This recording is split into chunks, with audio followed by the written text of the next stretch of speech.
Hello everyone, I am सुगम। Welcome back. तो कैसे हो आप सब? आई होप आप सब अच्छे होगी।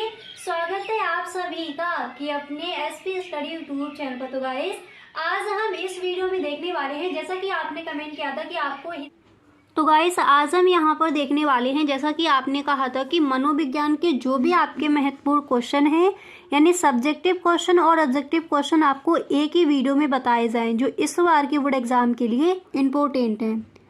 तो गाइस एक बार यहाँ पर आप देख लीजिए, आपका पूरा पेपर बना दिया है और इस पेपर का यहाँ पर हम देखने वाले हैं फुल सोल्यूशन। तो आपको ये वीडियो एंड तक देखना है। इस वीडियो को आप बिल्कुल भी स्किप ना करें। जो भी आपके इम्पोर्टेंट क्वेश्चन हैं उन सारे प्रश्नों पर यहाँ पर हम डिस्कस करेंगे।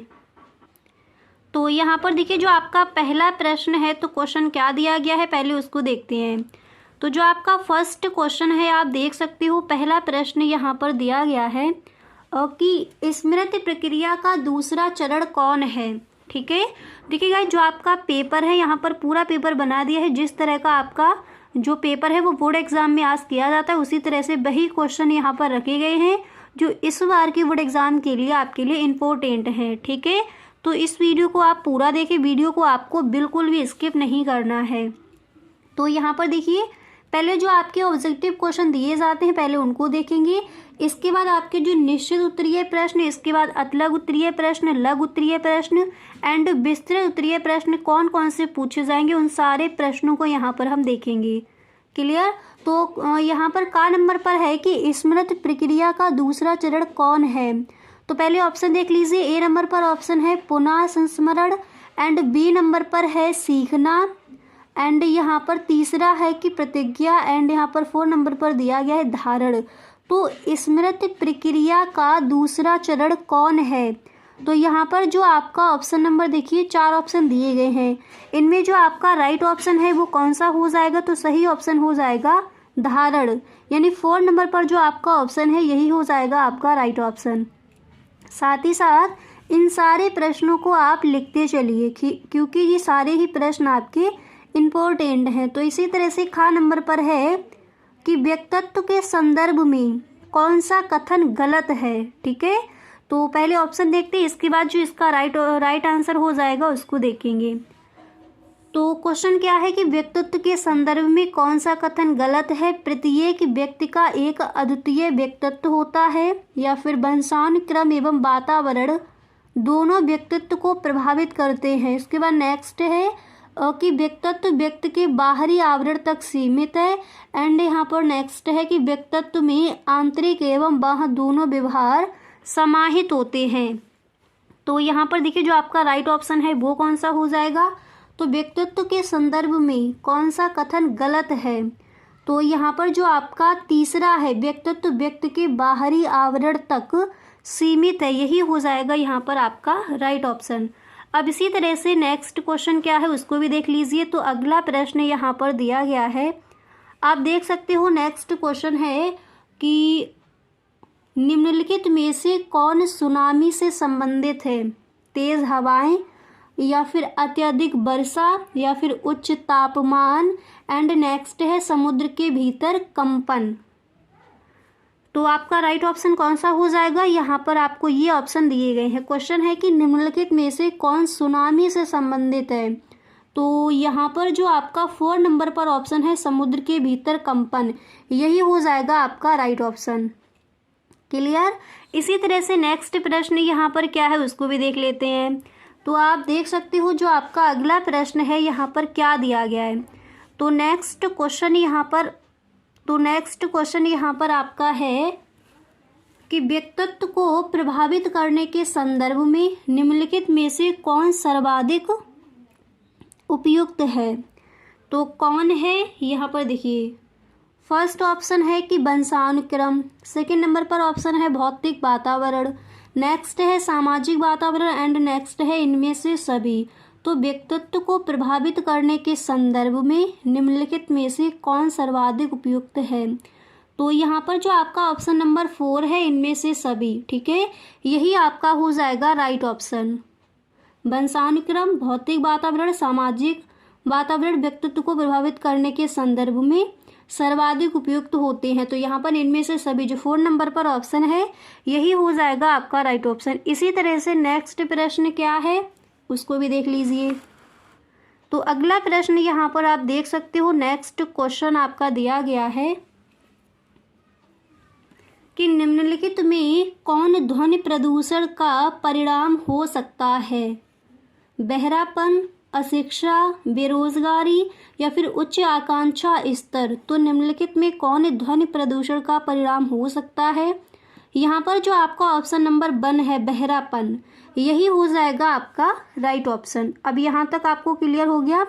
इसके बाद जो आपके क्वेश्चन आते हैं निश्चित उत्तरीय प्रश्न, तो कौन कौन से इंपॉर्टेंट हैं उनको देख लेते हैं। तो यहाँ पर आप देख सकते हो जो आपका फर्स्ट क्वेश्चन है तो दिया गया है, देखिए यहाँ पर जो आपका पहला प्रश्न है दिया गया है कि शाब्दिक परीक्षण से क्या आशय है।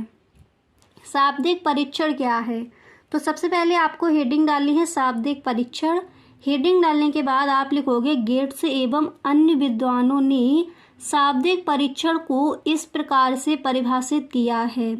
इसके बाद कॉमा लगाना है और इन्वर्टेड कॉमा आपको बिगिन करना है। फिर आप लिखोगे जब विषय पात्र यानी परीक्षार्थी को, देखिए इतना लिखने के बाद फिर आपको यहाँ पर इस तरह से लिखना है। इसका जो आंसर है आप इस तरह से लिख कर आओगे।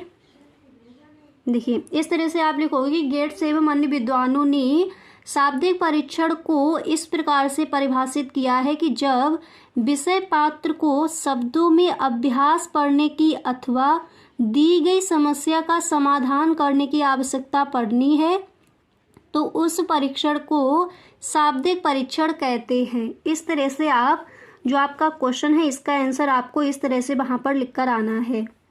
सही ढंग से क्लियर हो गया। इसी तरह से यहाँ पर सेकंड क्वेश्चन आप कौन सा तैयार करोगे उसको देखते हैं। और गाइस अगर अभी तक आप इस वीडियो में बने हुए हो और आपको वीडियो पसंद आ रहा है तो आप इस वीडियो को एक लाइक ज़रूर कर दें। ओके, तो देखिए इसके बाद नेक्स्ट क्वेश्चन आप कौन सा तैयार करोगे उसको भी देख लीजिए। अगला प्रश्न यहाँ पर है कि व्यक्तित्व को प्रभावित करने वाले किन्हीं 2 अंतःस्रावी ग्रंथियों के नाम लिखिए।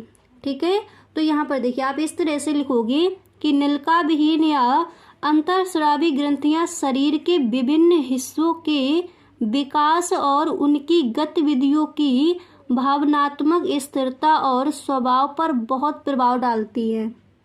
इन ग्रंथियों द्वारा स्रावित हार्मोन व्यक्तित्व निर्माण में महत्वपूर्ण भूमिका निभाते हैं। तो इस तरह से आप जो आपका क्वेश्चन है इसका आंसर आप इस तरह से लिख कर आओगे। यहाँ तक क्लियर हुआ। तो पहला प्रश्न था कि शाब्दिक परीक्षण से क्या आशय है। इसके बाद यहाँ पर सेकंड क्वेश्चन आपने देखा कि व्यक्तित्व को प्रभावित करने वाली किन्हीं 2 अंतःस्रावी ग्रंथियों के नाम लिखिए। ठीक है, अब इसी तरह से यहाँ पर नेक्स्ट क्वेश्चन आप ये तैयार कर लोगे। देखिए इसके बाद यहाँ पर जो आपका अगला प्रश्न है तो दिया गया है कि भीड़ से क्या आशय है। भीड़ से क्या आशय है तो आप लिखोगे भीड़ ऐसे लोगों को कहा जाता है जब लोग बिना किसी पंक्ति के जहां तहां एकत्रित हो जाते हैं जिससे अन्य लोगों के आने जाने का मार्ग अवरुद्ध हो जाता है। इस तरह के हालात कई जगह बनते हैं जब कोई राजनीति रैली हो या कोई खेल प्रतियोगिता या किसी प्रकार का मेला हो। यहाँ पर थोड़ा ये मिस्टेक है, आपको सही करके लिख लेना है। ठीक है, मेला हो। ओके, तो भीड़ से क्या आशय है, इस तरह से आप इस प्रश्न का आंसर लिख कर आओगे। क्लियर। इसके बाद नेक्स्ट क्वेश्चन आप कौन सा तैयार करोगे उसको देख लीजिए। अगला प्रश्न आपको यहाँ पर तैयार करना है। देखिए इसके बाद यहाँ पर नेक्स्ट क्वेश्चन आप तैयार करोगे कि विस्मरण से आप क्या समझते हैं। तो विस्मरण क्या है उसको देखते हैं। तो आप लिखोगे कि विस्मरण से तात्पर्य स्मरण की विफलता से है। जब व्यक्ति अपने भूतकाल के अनुभवों को चेतन में लाने में असफल हो जाता है तब उसे विस्मृति कहते हैं। जिस प्रकार से जीवन को उपयोगी तथा सुखी बनाने के लिए स्मृति आवश्यक है उसी प्रकार हमारे जीवन में, देखिए इसके बाद यहाँ पर आप लिखोगे उसी प्रकार हमारे जीवन में विस्मृत की उपयोगिता तथा महत्व है। तो इस तरह से आप लिखोगे कि विस्मरण से आप क्या समझते हैं। इसका जो आंसर है आपको इस तरह से लिखना है। इसी तरह से आप जो आपके निश्चित उत्तरीय प्रश्न हैं इसमें नेक्स्ट क्वेश्चन आप ये तैयार कर लोगे। नेक्स्ट क्वेश्चन आपको तैयार करना है कि इस कणा द्वारा प्रतिपादित सीखने के लिए सिद्धांत का नाम लिखिए। ठीक है, ये क्वेश्चन। तो जो आपके निश्चित उत्तरीय प्रश्न हैं एक बार इनको देख लीजिए। इन प्रश्नों को आपको तैयार करना है और ये सारे ही प्रश्न आपके इम्पोर्टेंट हैं। ठीक है, तो जैसा कि आपने कमेंट किया था कि आपको जो आपका मनोविज्ञान है उसके आपको महत्वपूर्ण क्वेश्चन चाहिए, तो उन पर यहाँ पर हमने डिस्कस किया। अब इसके बाद यहाँ पर देखिए अतलग उत्तरीय प्रश्न आपको कौन कौन से तैयार करने हैं उनको देख लीजिए। तो निश्चित उत्तरीय प्रश्न यहाँ पर आप समझ चुके हो। इसके बाद जो very short answer type questions आपके आज किए जाते हैं वो आपके कौन कौन से इंपॉर्टेंट हैं उनको देखिए। ठीक है, तो देखिए very short answer type questions में फर्स्ट क्वेश्चन आप तैयार करोगे कि भारत में धर्मवाद के कोई 2 दुष्परिणाम समझाइए। ठीक है, तो यहाँ पर देखिए ये जो आपके प्रश्न हैं इनके आंसर नहीं दिए हैं। अगर आपको चाहिए हो तो प्लीज़ आप हमें कमेंट बॉक्स में ज़रूर बताएं। तो भारत में धर्मवाद के कोई 2 दुष्परिणाम समझाइए, पहला प्रश्न ये तैयार करोगे। इसी तरह यहाँ पर जो आपका सेकंड क्वेश्चन है उसको भी देख लीजिए। अब इसके बाद यहाँ पर सेकंड क्वेश्चन आप देख सकते हो, आपको ये तैयार कर लेना है कि व्यक्तिगत एवं सामूहिक बुद्धि परीक्षणों के मध्य अंतर बताइए। क्वेश्चन क्या है? क्वेश्चन है कि व्यक्तिगत एवं सामूहिक बुद्धि परीक्षणों के मध्य अंतर। पहला प्रश्न भारत में धर्मवाद के कोई 2 दुष्परिणाम बताइए। इसके बाद तीसरा प्रश्न आप कौन सा तैयार करोगे उसको समझिए। इसी तरह से यहाँ पर जो आपका तीसरा क्वेश्चन है तो आप देख सकते हो कि अर्जित निसहायता से आप क्या समझते हैं। ठीक है, अर्जित निसहायता से आप क्या समझते हैं इसको तैयार करोगे। इसके बाद यहाँ पर नेक्स्ट क्वेश्चन आपका दिया गया है, देखिए। इसके बाद आप अगला प्रश्न यहाँ पर तैयार करोगे कि सीखने का स्थानांतरण कितने प्रकार का होता है स्पष्ट कीजिए। क्वेश्चन कई बार ये आपका पूछा गया है बोर्ड एग्जाम में। तो प्रश्न क्या है कि सीखने का स्थानांतरण कितने प्रकार का होता है स्पष्ट कीजिए।